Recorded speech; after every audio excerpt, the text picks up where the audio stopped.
Hello, and welcome to this explainer. I am so incredibly excited to have you here today. In my work as a linguistics researcher, I find that a lot of people look at languages like Chinese and just see this impenetrable fortress of memorization, like it's just endless flashcards. Well, today, we're going to dismantle that idea completely. We're going to dive straight into the fascinating, highly logical system behind how Chinese words are actually built. It's so much more intuitive than you might think. Think about the everyday words we use. When you first come across a Chinese word like huǒchē for train or lǎoshī for teacher, it is super easy to wonder, are these just totally arbitrary? Did someone centuries ago just pull a random collection of characters out of a hat and decide, yep, that's what we're going to call a train? The answer is a resounding, absolutely fascinating no. Actually, there's a profound, almost architectural logic at play here. To really wrap our heads around this, let's talk about what I like to call the Lego model of language. Take that word for train, huǒchē. It's literally made up of huǒ, which means fire, and chē, which means car or vehicle. A fire car? When you think back to the history of the steam engine, this combination snaps together perfectly. It makes complete logical sense. You're not just rote memorizing isolated sounds, you're actually learning the conceptual blueprint of the word. Every single character is a deliberate building block. So, to build anything, we need to understand our pieces, our Lego bricks. In linguistics, we call these pieces morphemes or huǒchē. A morpheme is simply the foundational building block of a language.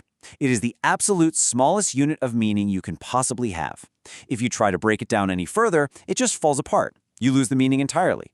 It's that single vital brick that we use to build the entire castle of a language. Now, just like in a real Lego set, not every piece does the exact same job. We basically have two main types. First, we've got free morphemes. These are your sturdy, independent blocks. They can stand completely on their own as a fully recognizable word, like the word for water, shui.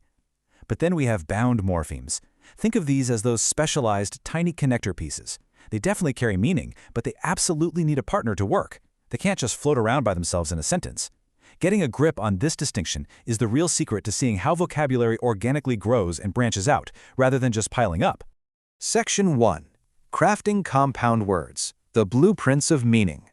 Okay, so these blueprints act basically like a structural engineering manual. Words are crafted through very specific, predictable relationships. For instance, we have coordinate structures. This is where parallel components come together, like pengyo for friend, combining two characters that carry equal weight. Then there's the modifier-head structure, which honestly is a personal favorite of mine. Take diànnǎo, it means computer, but literally, it's electricity modifying brain. An electric brain, how cool is that?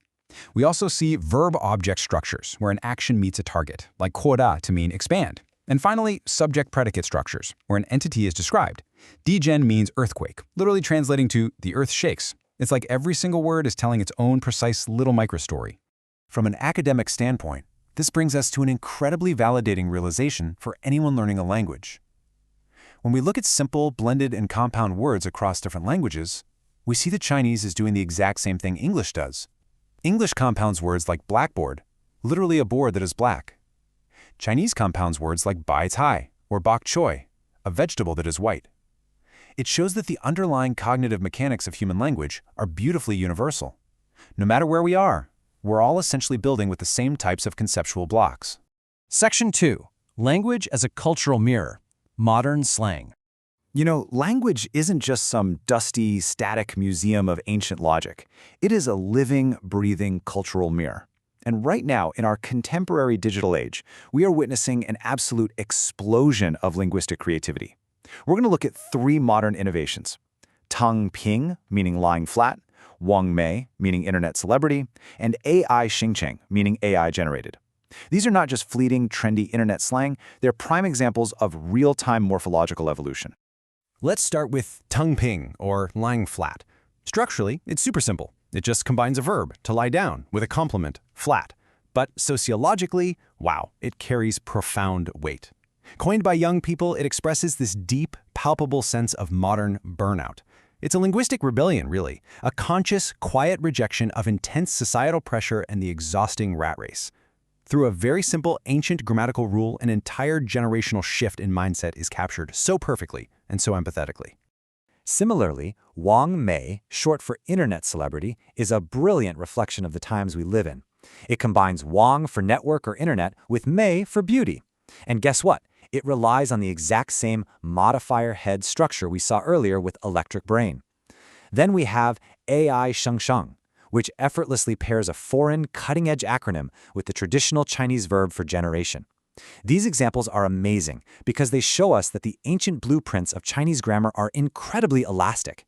They adapt instantly to describe entirely new realities, from the curated aesthetics of social media to the wild frontiers of artificial intelligence. So, as we wrap up this explainer, I want to leave you with a thought that's both academic and deeply personal. When you learn vocabulary in absolutely any language, you're never just memorizing random sounds. You're uncovering historical logic. And even more importantly, you are exploring the evolving mind of a society. So I want to ask you, how does the slang in your own native language reflect the complex world you're living in right now? Keep asking these questions, keep looking for that underlying structure, and keep learning. Thank you so much for joining me.